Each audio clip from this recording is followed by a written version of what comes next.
She can be a protector. Kumusta kaibigan? Ang kwento nating itatampok ngayon ay ang napakagandang pelikulang Mula sa Mundo ni John Wick, ang Ballerina. You cannot change it. Nagsimula ang kwento sa pagpapakita sa isang babaeng nagngangalang Eve Macaro na puno ng dugo ang mukha habang nakatingin sa isang music box. Sa kanyang mga mata, makikita ang lungkot habang inaalala niya ang mga masasayang sandali kasama ang kanyang ama na si Javier Macaro. Naalala niya ang sinabi ng kanyang ama na magaling siyang sumayaw at mas lalong magiging perpekto ito pagdating ng panahon. Sinabi rin nito na kamukha niya ang kanyang kapatid na babae kahit hindi niya matandaan ang itsura nito. Ilang sandali pa, ang katahimikan na bumabalot sa lugar ay biglang nabasag. Dahil ng mga oras na yon, isang grupo ng mga armadong lalaki ang sumulpot mula sa ilalim ng tubig at umakyat patungo sa bahay. Pinatay ng mga ito ang security guard at pumasok sa bahay. Nang ma-realize ni Javier ang nangyayari, agad siyang kumilos. Isa-isa niyang hinarap ang mga kalaban. Nakipaglaban siya sa mga ito at naghagis ng smoke grenade para lituhin ang mga kaaway. Nagkaroon sila ng matinding labanan pero nagawa niyang pabagsakin ang ilan sa mga ito at nag-set up siya ng bitag at tumakbo para hanapin ang kanyang anak. Mahinaon niyang pinaalala sa anak ang kanilang mga pinagsanayan. Inilabas niya ito sa isang lihim na pinto, itinago ng ligtas at nanatiling kalmado. Pagkatapos ay bumalik siya upang tapusin ang laban. Lumaban siya ng buong tapang at lakas, isa-isa niyang hinarap ang mga kaaway. Samantala sa isang sulok, ang batang si Eve ay takot na takot habang pinapanood ang ama habang nakikipaglaban. Napakarami ng kalaban ng kanyang ama at kahit gaano kagaling si Javier sa pakikipaglaban ay hindi niya magawang daigin ng mga ito. Sa huli ay nagawa siyang mapabagsak ng mga ito. Napahandusay siya sa sahig habang duguan. Ilang sandali pa, dumating ang Chancellor, ang leader ng mapanganib na assassin. Puno ito ng galit at sinabi nitong pinagkatiwalaan siya at tinanggap ng buong puso. Pinakasalan pa nito ang isa sa kanila, ngunit pinagkanulo lang siya. Ayon pa dito, kinuha ni Javier ang hindi kanya dahilan upang mamatay ang asawa nito, kaya't naroon sila upang kuhanin ang batang si Eve. Wala namang imik si Javier, kaya't patuloy siyang sinaktan ng grupo. Ilang sandali pa, nagload ng isang bala sa baril ang Chancellor at binigyan si Javier ng pagpipilian. Isakripisyo ang sariling buhay para mabuhay ang anak o patayin ang Chancellor at isumpa silang dalawa. Magdidesisyon na sana si Javier nang biglang may maliit na boses na pumutol ng tensyon sa paligid. Sumigaw si Eve habang tinatawag ang kanyang ama. Hindi na napigilan ng bata na lumabas kaya't agad siyang nakita ng mga kalaban. Walang pag-aatubili ang kanyang ama, kumilos agad at binaril ang mga ito. Ilan dito ang kanyang napabagsak, ngunit isa sa mga lalaki ang sumunggab sa kanya at pinilit siyang pabagsakin. Malapit na sanang mapatay ang kanyang ama, ngunit nakita ni Eve ang isang baril sa tabi. Walang pagdadalawang isip, kinuha niya ito. Kahit nanginginig ang mga kamay, lakas loob niya itong pinaputok. Dahil dito, nailigtas niya ang kanyang ama sa huling sandali. Umiiyak siyang tumakbo palapit dito. Tinulungan niyang tumayo at marahang pinunasan ng dugo sa mukha nito. Pagkatapos ay nagmadali silang lumabas sa lihim na daanan. Ngunit bago sila tuluyang umalis, nag-iwan si Javier ng bomba sa loob ng bahay. Sumabog ito dahilan upang mamatay ang lahat ng nasa loob. Ngunit ng mga sandaling iyon, ang Chancellor ay nasa labas na pala ng bahay at nakaligtas ito mula sa pagsabog. Samantala, ang mag-ama ay nakaligtas at humingi ng tawad si Javier kay Eve. Alam niyang wala na siyang oras at nang masiguro niyang ligtas na ang anak, bumagsak siya at namatay sa harap nito. Ang batang si Eve na mga oras na yon ay nawasak ang puso. Habang umiiyak ay niyakap niya na mahigpit ang kanyang ama. Sa ibang eksena, makikita ang manager ng Continental na si Winston Scott upang sunduin siya. Sinabi niya kay Eve na ang kanyang ama ay isang mabuting tao, isang amang gustong magkaroon siya ng mas magandang buhay malayo sa mundong kinalakhan nito. Ngunit sinabi ni Winston na ang bawat desisyon sa buhay ay may kaakibat na kabayaran. Nakisimpatya din si Winston kay Eve at sinabing hindi patas na kinuha sa kanya ang kanyang ama. Pagkatapos ay inalok siya nito na dalhin sa pamilya ng kanyang ama, ang Ruska Roma, isang organisasyon ng balerinang assassin na nakabase sa New York City at balang araw ay maaari niya rin itong maging pamilya. At dahil wala nang ibang pupuntahan si Eve, hindi na siya nagsalita. Marahan lamang siyang tumango at iniabot ang kanyang kamay. Hindi nagtagal makikita si Eve na naghahanda upang makilala ang pinuno ng kanyang bagong tahanan. Samantala, nagkaroon ng tahimik na pag-uusap sina Winston at Nogi, ang instruktor ng Roscaroma. Sinabi niya rito na hindi pa alam ng bata ang totoo tungkol sa tunay na pagkatao ng kanyang mga magulang. Nang makilala ni Eve ang leader ng Roscaroma na kilala bilang director, binati siya nito na may halong kabaitan sa kanyang boses. Tinanong siya nito kung marunong siyang sumayaw. Nang tumango si Eve, sinabi ng babae na naiintindihan niya ang nararamdaman nitong sakit. Ramdam niya ang apoy na nagnininga sa loob nito. Inalok niya ito na tulungang ilabas ang galit sa kanyang puso dahil ang mga lalaking sumira sa kanyang nakaraan ay hindi rin dapat makakuha ang kanyang kinabukasan. Ilang sandali pa ang lumipas, nagpaalam na si Winston kay Eve. Taos-puso namang nagpasalamat ang bata. Inabutan siya ni Winston ng isang gold coin at binigyang diin dito na palagi itong nasa tabi niya kung kailangan nito ng tulong. Doon, nakilala ni Eve si Nogi, ang kanyang bagong instruktor sa Roscaroma, isang lihim at mapanganib na institusyon kung saan dating kabilang ang kanyang ama. Sinabi nito na ang kanyang ama ay isang kikimora. Sa mythology, ang kikimora ay isang espiritong naninirahan sa mga taong may marka ng kadiliman sa puso. Maaari itong maging tagapaghiganti at tagapagtanggol ng mga inosente. Simula ng araw na yon, kitang-kita kung paano sinubsob ni Eve ang sarili sa pagsayaw ng ballet na buong tapang at hapdi. Bawat galaw ay puro pasakit sa sarili, ngunit hindi siya sumusuko. Makikita rin na mayroon siyang tattoo tulad ng kanyang ama. Taon-taon, wala siyang tigil na nagsasanay. Isang araw, pinigilan siya ng director sa pag-iensayo dahil duguan na ang kanyang paa sa labis na pagsusumikap. Sinabihan siyang tawagin si Tatiana ng kapwa niya balerina. Tumango lang si Eve at umalis. Sa ibang eksena, nang makita ni Tatiana ang kanyang mga sugat, nagpresenta itong gamutin siya at sinabing siya ang pinakamahusay na balerina kaya't nararapat lang dito na magpahinga. Pero hindi ang tagumpay sa entablado ang inahabol ni Eve. May mas malalim siyang hangarin at ito ay ang maging isang kikimora. At doon, nagsimula ang bagong kabanata ng kanyang buhay. Lalong tumindi ang kanyang pagsasanay. Natuto siyang bumaril, kumilos sa dilim, lumaban ng may deadly precision at kung kinakailangan ay pumatay. Unti-unti, hindi na siya ang musmos na batang umiiyak sa isang sulok. Si Eve ay nagsisimula ng maging alamat. Samantala, sa loob ng Roscaroma, isa sa pinakamahalagang pagsubok ay ang protektahan ang taong itinalaga sa iyo, anuman ang mangyari. Iyon ang tuntunin na hindi dapat masira. Sumasali si Eve sa mga pagsasanay na ito, pero kahit anong pagsisikap niya, palagi siyang nabibigo. Ang kanyang tagapagsanay na si Nogi ay hindi na natutuwa sa kanya. Diretsahan itong sinabi kay Eve na nananalo ang kanyang kalaban dahil pinapayagan niya ito. Pinaalala niya rito na huwag sumuko, maging malikhain at talunin ang kalaban sa pamamagitan ng talino.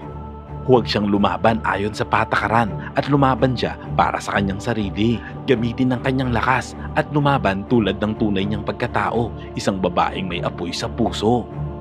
Dahil sa mga salitang ito, sinubukan ni Eve ng isa pang beses.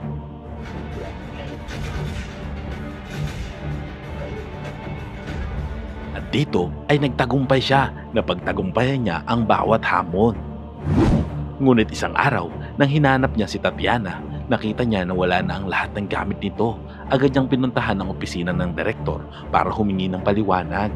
Diretsahan namang sinabi nito kay Eve na wala na si Tatiana sa Roscaroma dahil ayon dito, wala itong sapat na kakayahan. Kulang si Tatiana sa killer instinct na taglay ni Eve. Nakadama naman si Eve ng kalungkutan dahil nagkaiwalay na ang kanilang landas. Pagkatapos, sinabi ng direktor kay Eve na handa na siya.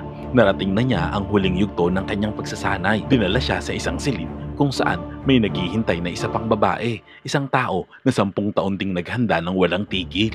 Ang pagsubok ay simple pero brutal. Bumuo ng baril, maglagay ng isang bala at pagkatapos hilain ng gatilyo. Hindi nagdalawang isip si Eve, ginawa niya ito ng malinis at pulido, walang pag-aatubili tulad noong sandaling nailigtas niya ang kanyang ama. Parehong pagsubok pero ngayon siya na ang may hawak ng baril. Isang araw, nakita niya ang kilalang tao at nag-iisang si John Wick. Kausap nito ang direktor. nasaksihan din niya na tinatakan ito ng direktor bilang protektadong miyembro ng organisasyon. Isang marka ang inuukit sa likod ni John Wick habang sinasabi ng direktor na kapag natapos na ang lahat ay wala na itong uuwian pa. Nakita ito lahat ni Eve. Habang papalayo si John Wick, hinabol niya ito. Buong pagkamangha niyang tinanong kung siya ba talaga ang tinaguriang Baba Yaga. Dagdag pa nito kung paano niya nagawa ang lahat at paano siya nakalaya. Tiningnan siya ni John Wick ng mahinaon at malalim na sinabi sa kanya na magiging sarado ang pintuan ng mas mabilis sa inaasahan kaya't may pagkakataon pa siyang umalis. Pagkalipas ng panahon, ibinigay na kay Eve ang kanyang unang misyon. Ito ay ang protektahan ng anak na babae ng isang makapangyarihang kaalyado ng organisasyon dahil may pangamba ang grupo na may gustong kumidnap dito. Mabigat ang kanyang responsibilidad dahil ang buhay ng dalaga ang nasa kamay ni Eve. Binigyan siya ng armas at pinapunta sa lokasyon ng target.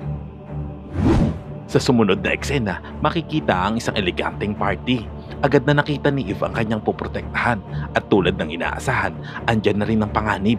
Isang grupo ng mga trained assassin ang sumugod upang kunin ang dalaga. Hindi nagpasindak si Eve. Sa simula ay nabigla siya sa mga kalaban dahil hindi ito mga bagito pagdating sa labanan kaya't lumaban din siya ng buong tapang.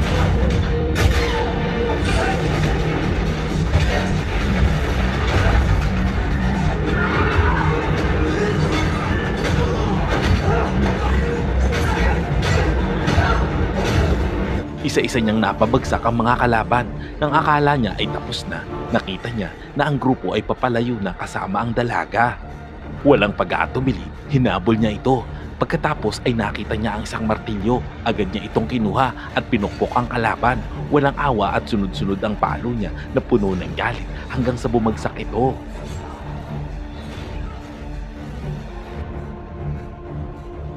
Sa huli ay nailigtas niya ang dalaga at natapos niya ang kanyang misyon. Lumipas ang mga araw, makikita muli si Eve na tinatapos niya ang isa na namang misyon ng malinis at walang bahid. Sa loob ng banyo, ginagamot niya ang kanyang mga sugat. Pagkatapos ay agad niyang ipinadala ang ebidensya na tapos na ang kanyang trabaho. Segundo lang ang lumipas, tumunog ang kanyang telepono at nakatanggap siya ng bayad. Matapos ang misyon, payapa siyang umalis gamit ang kanyang sasakyan pero hindi nagtagal ang kanyang katahimikan. Bigla na lang may sasakyan na sumalpok sa kanya. Walang oras para mag-isip. Bumaba siya at tinalo ang lalaking umatake ng buong tapang.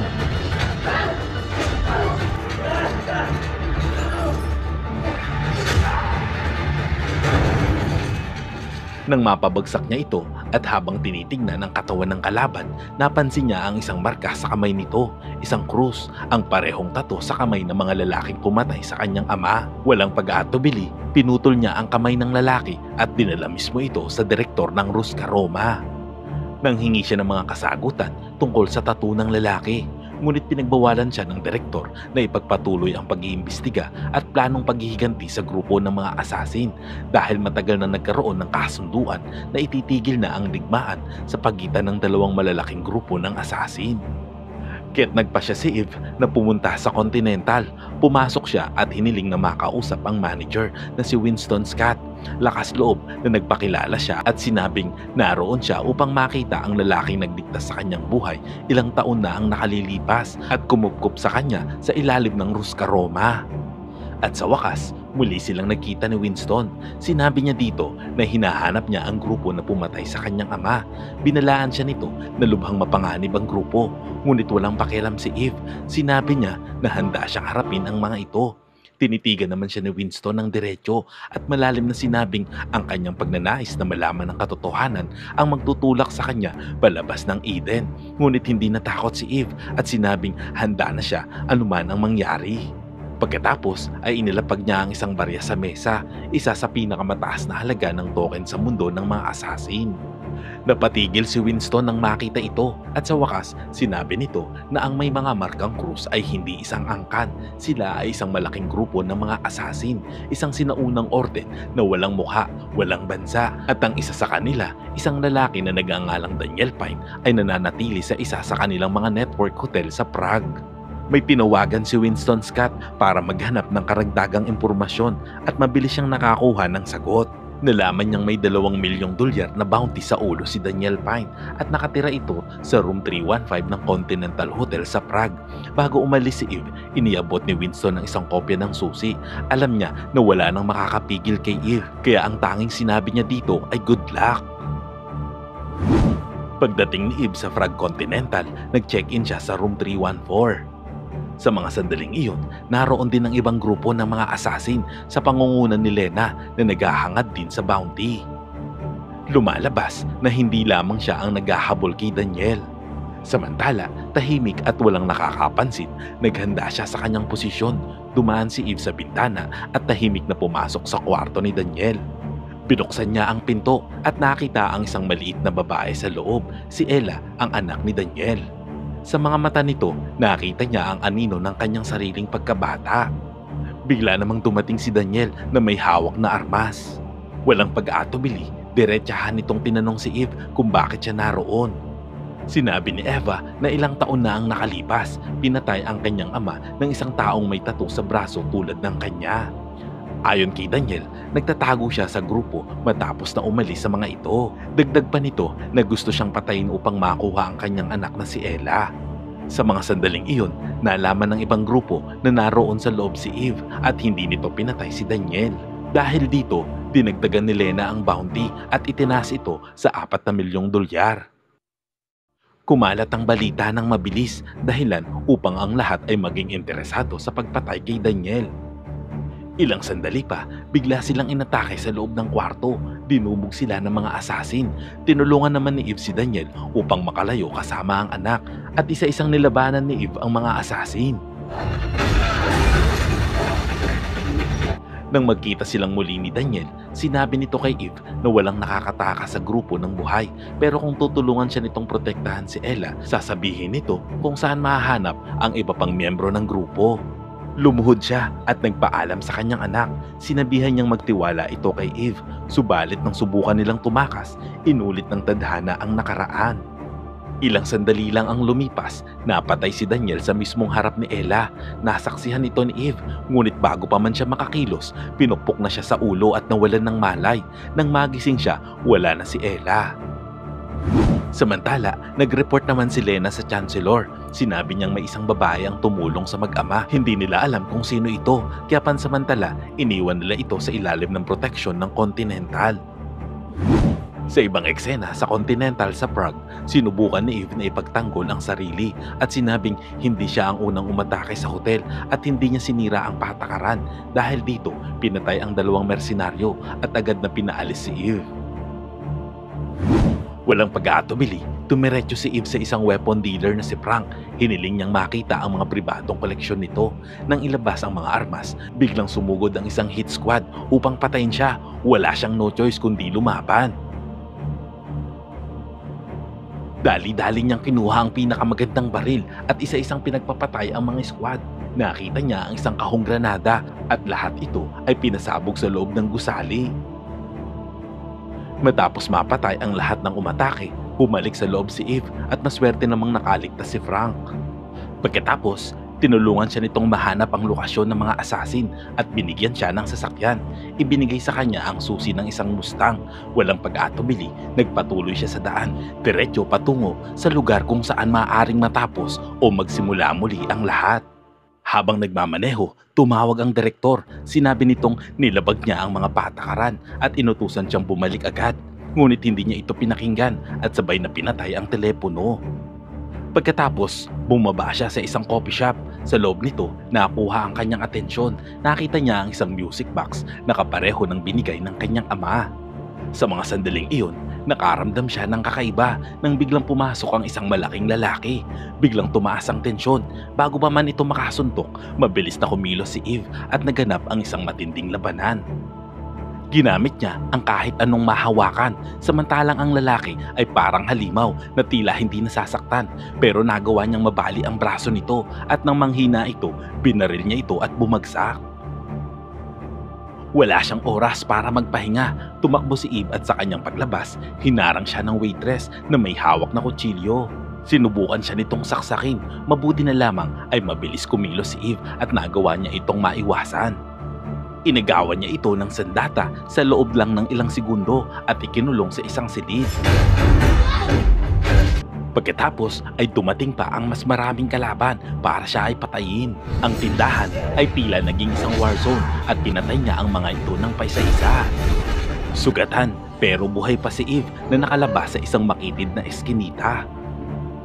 Mula sa malayo, isang sniper ang nakamasid sa lahat, ang mata ng Chancellor. Ipinadala nito ang report na buhay pa rin si Eve. Nagpatuloy ang paglalakbay ni Eve, ngunit tila sumusuot siya sa isang butas ng karayom dahil ang lahat ng tao sa kanyang daraanan ay gusto siyang patayin. Kahit pagod at duguan, patuloy siyang lumaban, walang oras para magpahinga. Ilang sandali pa, dumating si Lena. Walang imik, tiningnan nito ang tattoo sa kanyang likod at nang makumpirma, sabay na pinukpok nito ang kanyang ulo. Nang magkamalay si Eve, nasa loob na siya ng bilangguan, nakagapos at nangihina. Ilang sandali pa, dumating ang Chancellor at nalaman nitong isa siyang assassin ng Ruska Roma. Sinabi naman nito sa kalmadong tono na nagtaksil ang kanyang ama sa pagpupumilit na alisin siya sa kanilang sekta, isang kasalanang walang kapatawaran. At sa huli, inamin din ng Chancellor na tinangkan ng kanyang anak na si Daniel na kunin ang kanyang apo, wasakin ang kanilang lahi at sirain ng isang pamana na mas matanda pa sa alaala, kaya kinuha niya ang batang si Ella. Pagkatapos ay nakipag-usap ng pribado ang Chancellor kay Lena. Sa wakas, sinabi nito ang katotohanang itinago sa simula't simula pa na hindi dumating si Eve para sa utos. Hindi rin ito dumating para sa isang gantimpala. Dumating ito dahil sa ilang taon na ang nakalipas. Pinatay nila ang ama nito kaya't nais nitong maghiganti sa kanila. Sa pagkakataong ito ay nabunyag din na magkapatid sina Eve at Lena. Hindi naman maipaliwanag ni Lena ang kanyang pakiramdam. Pagkatapos, nakarinig sila ng putukan ng mga baril. Nakawala si Eve at tumakas ito. Hinabol naman siya ni Lena hanggang sa wakas ay muli silang nagkita. Dito inamin ni Lena na sila ay magkapatid. Hindi naman makapaniwala si Eve sa kanyang mga narinig. Pinaliwanag naman ni Lena ang mga nangyari at kung bakit sila nagkahiwalay. Sa mga oras na yun, nakatingin ng lahat sa dalawang magkapatid. Walang pag-aatubili, inutos ng Chancellor na patayin sila. Pinasabugan sila ng mga granada, sumabog ang lugar at malubhang nasugatan ng dalawa, lalo na si Lena. Gamit ang huling lakas, gumapang si Eve papunta sa kanyang kapatid. Tinitigan siya ni Lena at ibinulong ang isang masakit na katotohanan. Sinabi nitong 9 na taong gulang pa lang ito nang sabihin na patay na ang kanyang kapatid at araw-araw siya nitong hinahanap. Ilang sandali pa, nawalan na ng buhay si Lena na nagpaalab ng galit kay Eve. Nang dumating ang mga sundalo na naghahanap ng mga nakaligtas, tumayo si Eve, pinatay ang bawat isa sa mga ito. Pagkatapos, kumuha si Eve ng radyo at diretsong kinausap ang Chancellor. Sinabi niya dito na hindi matatapos ang kanilang laban hanggat hindi niya ito napapatay. Malinaw ang banta at alam ng Chancellor na hindi niya ito maaaring baliwalain. Kinontak niya ang direktor ng Ruska Roma. Sinabi niya na may isa sa kanila ang sumuway ng mga tuntunin. Winasak ang sinaunang kasunduan na nagpapanatili ng balanse sa loob ng daang taon. Mahinahon, ngunit matigas ang sagot ng direktor. Sinabi nitong ang Ruska Roma ay walang interes sa digmaan, pero kung may membrong lumabag, kailangan nitong harapin ang mga kahihinatnan. Galit na galit ang Chancellor at sinabing wawasakin niya ang Ruska Roma kahit anong mangyari. Pero nagmungkahay ang direktor ng isang huling solusyon. Magpapadala siya ng isang taong papatay kay Eve upang maiwasan ang karahasan. Nagkasundo sila na kung buhay pa si Eve hanggang hating gabi, magkakaroon ng digmaan. Pagkatapos, may tinawagan ng direktor. Isang mabigat na desisyon ang kanyang ginawa na hindi na mababawi. Pinatalsik niya si Eve sa Ruska Roma at tinawag ang nag-iisang lalaking hindi pa nabibiko sa kanyang misyon. Walang iba kundi si John Wick, ang alamat na Baba Yaga. Diretso niya itong pinadala kay Chancellor. Sa parehong oras, naglabas ng utos ang Chancellor na walang dapat na makialam sa dalawa. Ang sinumang susubok na makialam ay papatayin. Hindi nagtagal, nagkaharap sina John Wick at Eve. Simula pa lang ng laban, binigyan na siya nito ng pagpipilian, ang tumakas at mabuhay o manatili at mamatay. Ni hindi natakot si Eve na natili siyang nakikipaglaban ng paulit-ulit at paulit-ulit ding natalo. Dahil sa tibay ng loob ni Eve, binigyan pa siya ni Wick ng tsansa. Hindi lang isang beses, kundi 3 beses. Pero ayaw pa ring sumuko ni Eve. Masyadong malalim ang kanyang pagnanais na maghiganti. Kailangan niyang ipaghiganti ang kanyang ama. Muli, tinalo siya ni Wick. Sinabihan siya nito na umalis na at tumakas. Pero nakiusap ito na hayaan siyang makapaghiganti sa mga pumatay sa kanyang ama. 1 oras na lang ang natitira kay Eve. Sa huling pagkakataon, binigyan pa siya ni Jan ng 1 oras upang makapaghiganti. Sinabi nito na sa loob ng 1 oras at hindi niya pa ito natapos, wala siyang magagawa kundi tapusin ang kanyang kontrata. Ang tuluyan siya nitong patayin. Mabilis namang nagpunta si Eve sa lugar ng Chancellor. Samantala, nag-report ang mataas na tauhan ng Chancellor tungkol sa nangyari, kaya't ibinalik nito ang lahat ng emergency protocols. Ang bawat mamamayan ay inutusan muling patayin si Eve.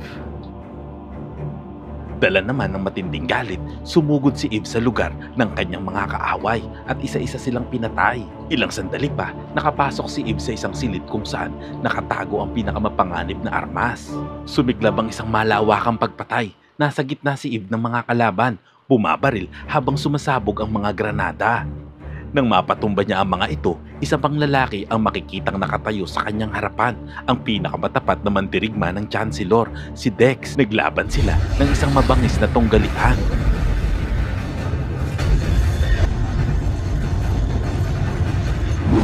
Samantala, sa headquarters, isang alerto ang kanilang natanggap na nawala na ang koneksyon nila mula kay John Wick at hindi na nila ito matunton. Samantala, patuloy naman ang palitan ng apoy ni Eve at Dex, matira ang matibay. Sa huli, gumamit si Eve ng malakas na buga ng tubig. Walang umatras, ngunit naipit si Eve at wala ng takas.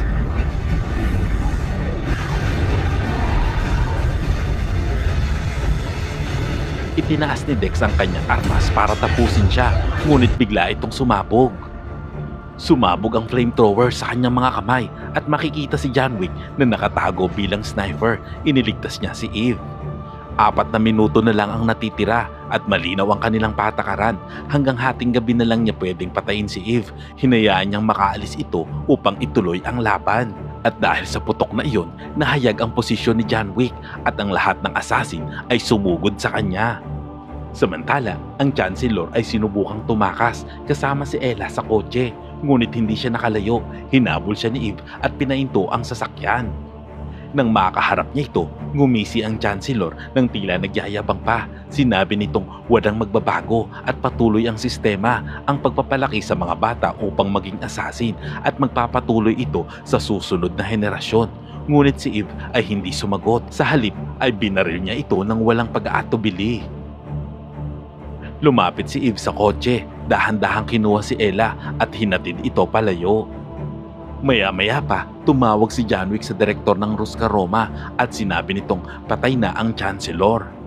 Samantala, sa ibang eksena, malalaman natin na buhay pa pala si Daniel at nang magkita sila ni Ella ay walang mapagsidlan ang kanilang saya. Sa huling eksena, makikitang nakaupo si Eve sa dilim ng isang malaking teatro habang nanonood siya ng isang malungkot na ballet dance ng Roscaroma. Biglang may mensahe siyang natanggap, isang pangkalahatang utos ang inilabas. Nakasaad dito ang 5 milyong pabuya sa ulo ni Eve Macaro. Pagkatapos ay makikitang umalis si Eve sa loob ng teatro. Salamat kaibigan at umabot ka sa punto ng video na ito. Anong masasabi mo sa ending ng kwento? Kung nagustuhan mo ito, ay pwede ba akong makahingi ng like at pakitype naman sa comment section ang salitang Agnus Project.